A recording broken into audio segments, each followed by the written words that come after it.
Hi everyone, I'm Megan and I'm here with Hands Like Houses. We don't belong here. So how are you guys? Great. Good. Relaxed. Feeling good, yeah. How long have you been in Singapore for? When did you guys get in? We got in, was it yesterday? About yesterday morning. Lunchtime yesterday, I think it was. So, a bit crazy. But yeah, very relaxed, enjoying the resort and being very well looked after. Great. So you've got some shows in the UK coming up, is that right? What are you most excited about for that? Have you been to the UK before? Yeah, we have a couple of times. I've done about two tours through the UK now, but this three one, technically, I think. Technically three. Yeah. We tried to forget what the first one. It was a little bit small. To on this one. Being in a bus. Yeah. We're sharing a bus with Barry tomorrow, the headline band, so it'll be our first bus tour, which should be pretty sweet. We also when we go to Europe, we get to go down to Portugal and Spain, which we haven't played before, all been to New countries for us, which we're pretty excited about for sure as well. Should be good fun. Great. Yeah. So you've also just been on tour with Pierce the Veil. Best thing about that, do you have any stories that you can share? One night, Coops and Tony thought it'd be hilarious to move some traffic cones around on a road that was under construction out the front of the bar we were all at, and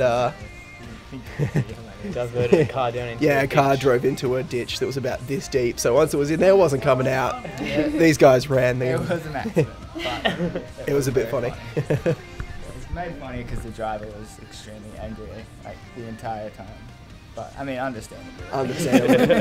His car was stuck in a space probably just bigger than his car, so he couldn't even move back and forth. He got out though. He's not still there. Yeah. Oh, good. Oh, good. You also just been on the Warped tour, the full tour. What was the best thing about that? What was the best act that you saw perform there? Ooh. act. I reckon Bring Me the Horizon put on some really good shows. Go Radio were were awesome. I mean, this is last year as well. We unfortunately didn't get to make it out this year, but Echo Smith were one that kind of at the time we were all pretty blown away by, and now they're kind of huge. starting to take the world by storm, which is awesome. Alvarez Kings are awesome. Yeah. We had a lot of friends. It was good tour. Looking forward to hopefully doing it again next year. Fingers crossed. And what's the best venue you've played at so far? Because you played at some amazing ones. I reckon probably Brixton Academy in London. Yeah. Massive, like 5,000 cap venue or something silly like that. Played it with almost completely sold out, like within a couple of hundred tickets of selling out, and it was that was with Sleeping with Sirens, and just the volume of people just there was incredible. Wow, yeah, that sounds incredible. Yeah. So, what have you enjoyed most about Singapore so far? Have you done anything? Have you tried any of the food? We've had a lot of good food, and we got to go to Universal Studios today, which was pretty good. Yeah. Got to cut some lines and. Still haven't had any of that Durian? Yeah, we're still waiting to try that and smell that. Yeah, feedback is everyone's kind of mixed opinions on it. It actually tastes pretty good. It's just the smell is horrific. All right. Have you smelt it? None of us have smelt it or We tried to get it some durian ice cream last night, but they were sold out, and that was the only place we came across. For the future of the band, like, have you got anything exciting you can tell us that's coming up? Anything in the pipeline? Yeah, I think at the moment once we finish this run of touring, we'll get really stuck in and write the majority of the next album, which we're hoping to put out next year. So for us, that's a very exciting, very nerve-wracking process ahead.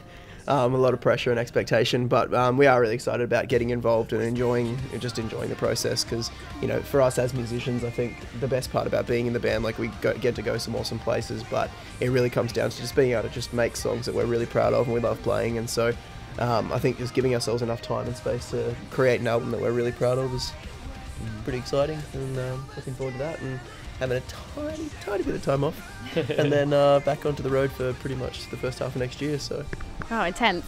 yeah. I'm sure it'll be great anyway. So you talked about writing your next album, but where do you find like the inspiration for your songs, and what's sort of the creative process behind it? Good music. I think it really comes down to good music. I like seeing live shows. I think that always puts the most ideas into my head. Good films as well, especially like if they have a good soundtrack and it, like, I don't know, it helps complement. Yeah. Stuff that makes you think. Senses and stuff. Yeah. I think anything that makes you think, and What are bands and artists that you listen to now and that you listened to growing up that sort of help shape your music? Do you want the short version? Because the short version will probably still be here all night. I don't know, we listen to a whole bunch of stuff. I know we've been listening to a lot of things, like a lot of Brit rock lately, so Don Broco, Def Ivana, Young Guns, You Me at 6, that sort of stuff. It's I'm really loving. There's this like real darkness that's come into Brit rock lately, just very open, very earthy, and a very heavy sound, but with still kind of very bouncy poppy songs. So we're really enjoying that side of English stuff at the moment.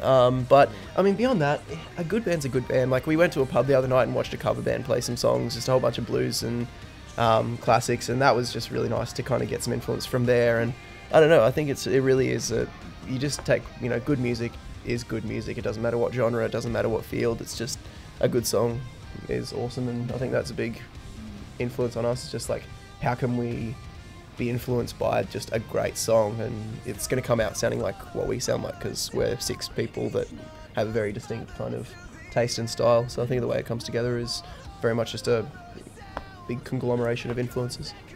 Yeah. So your latest EP, Reimagine, what was the kind of, what direction did you want to take it in, and how does it differ from your other music, your previous projects? It's a lot less loud. It's a lot softer. I think Reimagine was something we all sat down and we all kind of had the, universal idea of breaking down the songs that we already had and kind of taking influence from a lot of great music that we'd listened to. So we went in there with, a lot of Def Havana did a similar thing, which we liked the way that they did that. So we took in a lot of those kind of different ideas that we hadn't been able to explore before in the last albums, and stripped down the drums and broke it up a little bit, which was nice for us to go in a different direction. Yeah, it was good to kind of rebuild things from the ground up. I think we like reinterpreting our music. We've always kind of done it, even just for our own enjoyment, but this was a really good challenge to be able to bring in those other influences that don't necessarily find their way to our usual sound, whatever that may be. But bands like As Tall as Lions, James Vincent McMorrow, City in Colour, Def Havana, like just a whole bunch of that sort of stuff. It is a lot more chill. It meant that we could kind of show off that side of ourselves, and I'm sure we'll always keep doing it, but I think it was just a chance to enjoy the process, and I think really, we did. Yeah, that's good. You also did a cover of Torn. Why did you choose to do this song? And what does it mean to you guys? Joel has a massive crush on Lim Jin Yu. Yeah, I think she's beautiful. When it started, when we got the idea that we were going to be doing a cover for a 90s compilation, we weren't exactly sure what we were going to do. And I think we ended up nailing it down to we had a short list of 2. And we had Nailing Brulee's Torn, and we had Destiny's Child, Say My Name. Which would have been a lot of fun if we did. That would have been great. The Torn was we'd had those 2 songs, and then when we took them to the label that was doing them, I think for some reason they didn't want Destiny's Child. Yeah, they said they were trying to do a bit more rock direction, which, made complete sense for us, because, Natalie Imbruglia is Australian. Obviously, she didn't actually write the song, which we found out in the process. It was actually by an American band called Edna Swap. Proud of where we're from. We try not to be too, cliche about shoving it in everyone's face, but having that, tie to home was a good place to start. And we went in with Dave Petrovich in Sydney, who's a brilliant producer, and he just nailed the tone of it, and it came out really good. We were really happy. Speaking of being proud of where you're from, how much Vegemite do you bring with you on tour? Because I've never seen it in the shops in Singapore. Yeah, every tour I've used, except for this one. Cooper's the Vegemite guy. Yeah, I miss Vegemite already. It's only been like 2 days. I'm a recent Vegemite lover, actually. I didn't eat it for about 22 years. And last year I started eating it. I can't eat it all the time, but it's on a good bit of toast with a good bit of margarine or butter or something on it. Anything and everything is gonna make it. It's just salt. Salt is delicious. Okay, so do you have any advice for bands like you starting up and trying to get themselves out there and trying to get themselves heard? I think you have to enjoy the process, because it really is a very cutthroat world, the music industry, and obviously not wanting to bum anyone out by that, but the reality is you are going to be dealing with, no matter what stage you're at, you're going to be kind of fighting an uphill battle to get somewhere with it. So I think for us, you've got to enjoy the process. You've got to find what you're good at and not try and replicate what's already exists, because sure, people make a career out of derivative and regurgitated music, but at the end of the day, the bands that do get the furthest are the ones who are injecting themselves, not just what they like into. And I think the ones that enjoy the process, because whether you're playing, our band started off as just a bunch of mates playing music in our garage.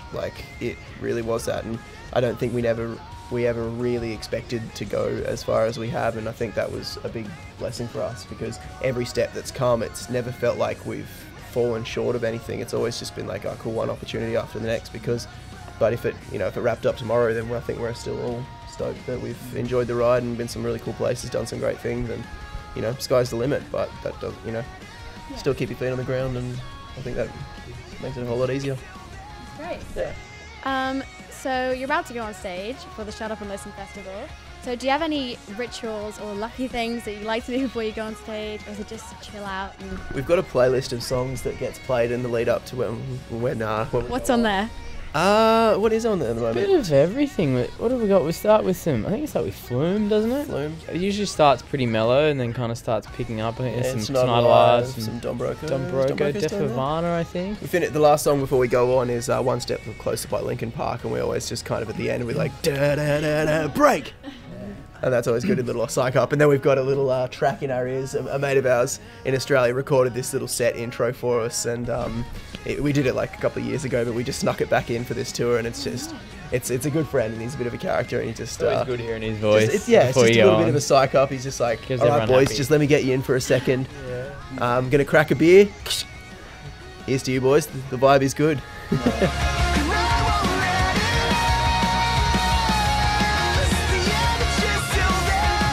Hi, I'm Maddie. I'm Trenton. I'm Alex. I'm Jamal. I'm Joel. I'm Coops. We are Hands Like Houses, and you're hanging out on Love the Life TV. Woo!